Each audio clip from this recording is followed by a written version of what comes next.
जय श्री कृष्णा, राधे राधे। आप सभी भक्तों का आपके अपने YouTube चैनल श्री कृष्ण दीवानी में हार्दिक स्वागत है। आज आप सुन रहे हैं माघ मास महात्म्य का 29वां अध्याय। सर्वप्रथम भगवान का स्मरण करते हुए आप सभी बोलिए ओम नमो भगवते वासुदेवाय। श्री राधा कृष्णाभ्याम नमो नमः। श्री महादेव जी देवी पार्वती से कहते हैं, हे पार्वती, प्रहलाद के विरोचन नामक एक पुत्र हुआ। विरोचन से महाबाहु बलि का जन्म हुआ। बलि धर्मज्ञों में श्रेष्ठ, सत्य प्रतिज्ञ, जितेंद्रिय, नित्य धर्मपरायण, पवित्र और श्रीहरि के प्रियतम भगत थे। वे महान बलवान थे। उन्होंने इंद्र के सहित संपूर्ण देवताओं और मरुद गणों को जीतकर तीनों लोकों को अपने अधीन कर लिया था। इस प्रकार वे समस्त त्रिलोकी का राज्य करते थे। उनके शासनकाल में पृथ्वी बिना जोते ही पके धान पैदा किया करती थी और खेती में बहुत अधिक अन्न की उपज होती थी। सभी गौवें पूरा दूध देती और संपूर्ण वृक्ष फल फूलों से सदैव लदे रहते थे। सभी मनुष्य पापों से दूर होकर अपने अपने धर्म में संलग्न रहा करते थे। किसी को किसी प्रकार की चिंता नहीं थी। सभी लोग सदा भगवान हर्षिकेश की पूजा किया करते थे। इस प्रकार दैत्यराज बलि धर्म पूर्वक राज्य का पालन करने लगे। इंद्र आदि देवता दास भाव से उनकी सेवा में खड़े रहा करते थे। बलि को अपने बल का बड़ा अभिमान था। वे तीनों लोगों का ऐश्वर्य भोग रहे थे। इधर महर्षि कश्यप अपने पुत्र इंद्र को राज्य से वंचित देखकर उनके हित की इच्छा से श्रीहरि को प्रसन्न करने के लिए अपनी पत्नी के सहित तपस्या करने लगे। धर्मात्मा कश्यप ने अपनी भार्या अदिति के साथ पयोव्रत का अनुष्ठान किया और उसमें देवताओं के स्वामी भगवान जनार्दन का उन्होंने पूजन किया। उसके बाद भी 1 सहस्त्र वर्षों तक वे श्रीहरि की आराधना में संलग्न रहे। तब सनातन देवता भगवान विष्णु भगवती लक्ष्मी के साथ उनके सामने प्रकट हुए। जगदीश्वर श्रीहरि को सामने देखकर द्विश्रेष्ठ कश्यप का हृदय अब आनंद में मगन हो गया। उन्होंने अदिति के साथ उनको प्रणाम करके भगवान की स्तुति की।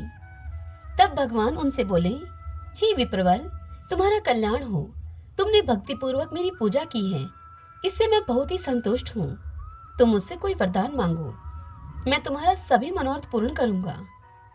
यह सुनकर कश्यप मुनि ने कहा, हे देवेश्वर, दैत्यराज बलि ने तीनों लोगों को बलपूर्वक जीत लिया है। आप मेरे पुत्र होकर देवताओं का हित कीजिए। जिस किसी उपाय से भी माया पूर्वक बलि को परास्त करके मेरे पुत्र इंद्र को त्रिलोकी का राज्य प्रदान कीजिए। कश्यप ऋषि के ऐसा कहने पर भगवान विष्णु ने तथास्तु कहकर उनकी प्रार्थना को स्वीकार कर लिया और देवताओं के मुख से अपनी स्तुति को सुनते हुए वे वहीं पर अंतर्ध्यान हो गए। इसी समय महात्मा कश्यप के संयोग से देवी अदिति के गर्भ में भूत भावन भगवान का शुभागमन हुआ। तदंतर 1000 वर्ष बीतने के बाद अदिति ने वामन रूपधारी भगवान विष्णु को जन्म दिया। वे ब्रह्मचारी का वेश धारण किए हुए थे। संपूर्ण वेदांगों में उन्हीं का तत्व दृष्टिगोचर होता है। वे मेखला, मृगचर्म और दंड आदि चिन्हों से उपलक्षित हो रहे थे। इंद्र आदि संपूर्ण देवता उनका दर्शन करके महर्षियों के साथ उनकी स्तुति करने लगे। तब भगवान ने प्रसन्न होकर उन श्रेष्ठ देवताओं से कहा। श्री भगवान देवताओं से बोले, हे देवगण, बताइए इस समय मुझे क्या करना है। तब देवता उनसे बोले कि मधुसूदन, इस समय राजा बलि का यज्ञ हो रहा है, अतः ऐसे अवसर पर वह कुछ देने से इनकार नहीं कर सकता। हे प्रभु, आप दैत्यराज से तीनों लोक मांगकर इंद्र को देने की कृपा करें। देवताओं के ऐसा कहने पर भगवान वामन बलि की यज्ञशाला में महर्षियों के साथ बैठे हुए राजा बलि के पास आए।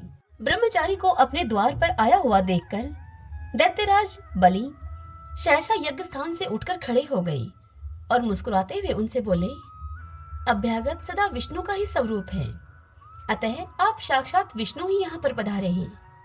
ऐसा कहकर उन्होंने ब्रह्मचारी को फूलों के आसन पर बिठाकर उनका विधि पूर्वक पूजन किया और उनके चरणों पर गिरकर प्रणाम करके गदगद वाणी में उनसे कहा।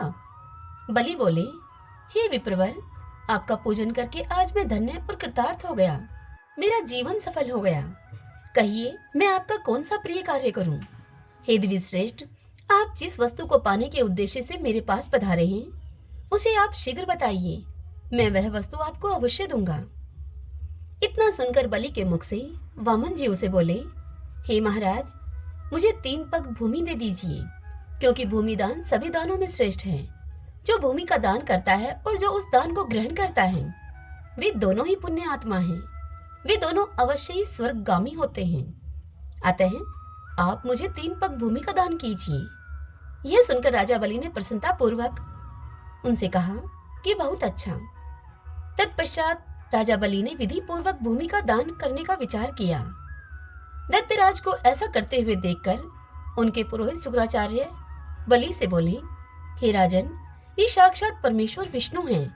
देवताओं की प्रार्थना से यहाँ पर पधारे हैं और तुम्हें चक्र में डालकर यह सारी पृथ्वी तुमसे हड़प लेना चाहते हैं। इसलिए इन महात्मा को पृथ्वी का दान आप मत देना। मेरे कहने से कोई और ही वस्तु इनको दान करो, किंतु भूमि मत दो।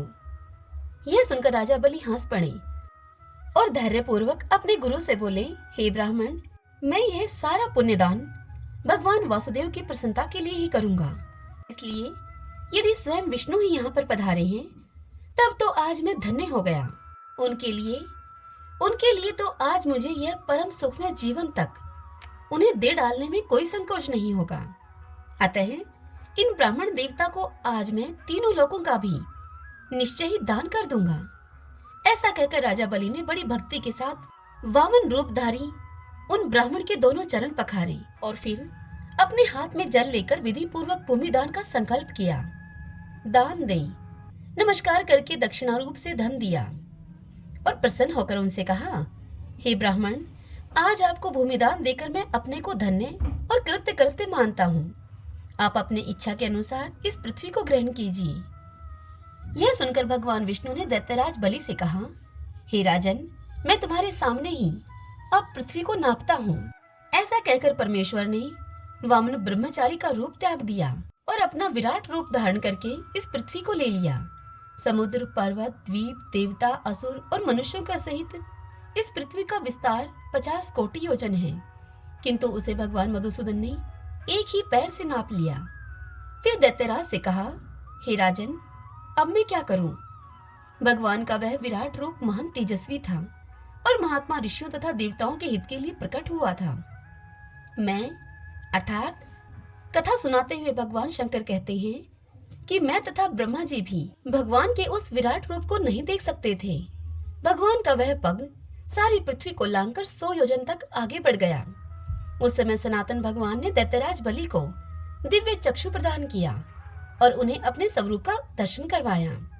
भगवान के विश्व रूप का दर्शन करके दैत्यराज बलि के हर्ष की सीमा न रही। उनके नेत्रों में आनंद के आंसू छलक आए। उन्होंने भगवान को नमस्कार करके स्तोत्रों के द्वारा उनकी खूब स्तुति की और प्रसन्नचित से गदगद वाणी में उन परमेश्वर से कहा, हे परमेश्वर, आपका दर्शन करके मैं धन्य और कृतकृत्य हो गया हूँ। आप इन तीनों ही लोकों को ग्रहण कीजिए। तब सर्वेश्वर विष्णु ने अपने द्वितीय पग को ऊपर की ओर फैलाया। वह नक्षत्र, ग्रह और देवलोक को लांघता हुआ ब्रह्मलोक के अंत तक पहुंच गया, किंतु फिर भी पूरा न पड़ा। उस समय पितामह ब्रह्मा ने देवादिदेव भगवान के चक्र कमल आदि चिन्हों से अंकित चरण को देखकर हर्षयुक्त चित्त से अपने को धन्य माना और अपने कमंडलों के जल से भक्ति पूर्वक उस चरण को धोया। श्री विष्णु के प्रभाव से वह चरणोदक अक्षय हो गया। वह तीर्थभूत निर्मल जल मेरु पर्वत के शिखर पर गिरा और जगत को पवित्र करने के लिए चारों दिशाओं में बह चला। वे चारों धाराएं क्रमशः सीता, अलकनंदा, चक्षु और भद्रा के नाम से प्रसिद्ध हुई। मेरु के दक्षिण ओर जो धारा चली उसका नाम अलकनंदा हुआ। वह 3 धाराओं में विभक्त होने के कारण त्रिपथगा और त्रिस्तोत्रा कहलाई। वह लोक पावनी गंगा तीनों नामों से प्रसिद्ध हुई। ऊपर है स्वर्गलोक में मंदाकिनी, नीचे पाताल लोक में भोगवती तथा मध्य अर्थात मृत्युलोक में वेगवती गंगा कहलाने लगी। ये गंगा मनुष्यों को पवित्र करने के लिए प्रकट हुई हैं। इनका स्वरूप कल्याणमय है। हे देवी पार्वती, जब गंगा मेरु पर्वत से नीचे गिर रही थी, उस समय मैंने अपने को पवित्र करने के लिए उन्हें मस्तक पर धारण कर लिया। जो श्री विष्णु चरणों से निकली हुई गंगा का पावन जल अपने मस्तक पर धारण करेगा अथवा उनके जल का पान करेगा, वह निसंदेह संपूर्ण जगत का पूज्य होगा। तदंतर राजा भगीरथ और महातपस्वी गौतम ने तपस्या के द्वारा मेरी पूजा करके गंगा जी के लिए मुझसे याचना की तब मैंने संपूर्ण विश्व का हित करने के लिए कल्याणमयी वैष्णवी गंगा का जल उन दोनों महानुभावों के लिए प्रसन्नता पूर्वक दान किया।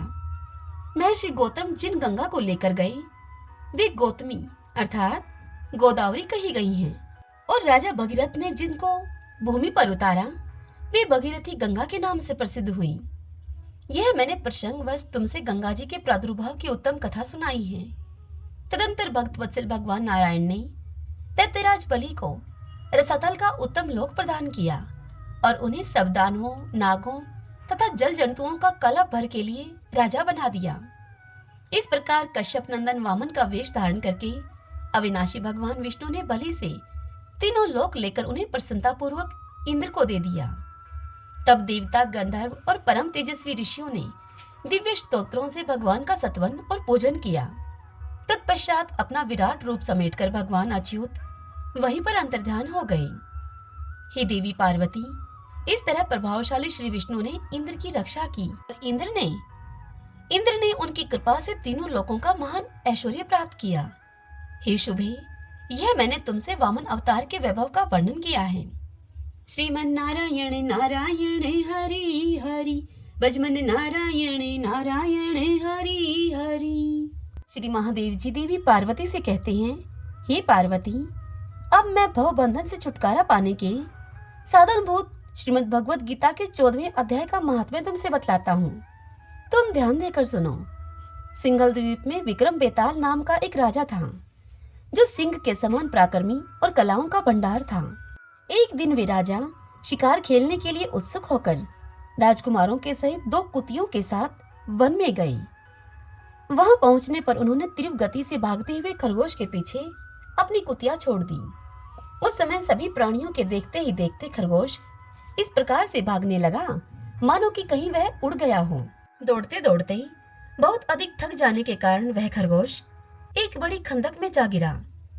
खरगोश के उस खंदक में गिरने पर भी वह कुतिया के हाथ नहीं आया और उस स्थान पर वह खरगोश जा पहुंचा जहां का वातावरण बहुत ही शांत था। उस स्थान पर हिरण निर्भय होकर सभी और वृक्षों की छाया में बैठे रहते थे। बंदर भी अपने आप टूटकर गिरे हुए नारियल के फलों को खाते थे और पके हुए आमों से पूर्ण तृप्त रहा करते थे। उस स्थान पर सिंह हाथी के बच्चों के साथ खेलते और वहां पर सांप निडर होकर मोर के पंखों में घुस जाया करते थे। महादेवी, उस स्थान पर एक आश्रम के भीतर वस्त नाम का एक मुनि रहा करता था, जो कि जितेंद्रिय एवं शांत स्वभाव से निरंतर गीता के 14वें अध्याय का पाठ किया करता था। उस आश्रम के पास ही वस्त मुनि के किसी शिष्य ने अपना पैर धोया था। उसके जल से वहां की मिट्टी गीली हो गई थी। खरगोश का जीवन कुछ शेष था। वह खरगोश हाँफता हुआ आकर उस कीचड़ में गिर पड़ा। उस कीचड़ के स्पर्श मात्र से ही खरगोश संसार सागर के पार हो गया और दिव्य विमान पर बैठकर स्वर्गलोक को चला गया। फिर कुतिया भी उसका पीछा करती हुई वहां पर आई और वहां उसके शरीर में भी कुछ कीचड़ के छिटे लग गए। फिर भूख प्यास की पीड़ा से रहित होकर कुतिया का रूप त्याग कर उसने दिव्यांगना का रमणीय रूप धारण कर लिया तथा गंधर्वों से सुशोभित दिव्य विमान पर आरूढ़ होकर वह भी स्वर्गलोक को चली गई। यह देखकर मुनि के मेधावी शिष्य स्वकंदर हंसने लगे। उन दोनों के पूर्व जन्म के वैर का कारण सोचकर उन्हें बड़ा विस्मय हुआ था। उस समय राजा के नेत्र भी आश्चर्य से चकित हो उठे। उन्होंने बड़ी भक्ति के साथ प्रणाम करके उन मुनिवर से पूछा, हे विप्रवर, ये नीच योनि में पड़े हुए दोनों प्राणी कुतिया और खरगोश ज्ञानहीन होते हुए भी जो कि अब स्वर्ग में चले गए हैं, इसका क्या कारण है? इसके पीछे क्या कथा है, वह मुझे सुनाइए। तब उस शिष्य ने कहा कि हे भोपाल, इस वन में वत्स नाम के एक ब्राह्मण रहते हैं। वे बड़े ही जितेंद्रिय महात्मा हैं। गीता के 14वें अध्याय का सदा ही जप किया करते हैं और मैं उन्हीं का शिष्य हूँ। मैंने भी ब्रह्म विद्या से विशेषज्ञता प्राप्त की है।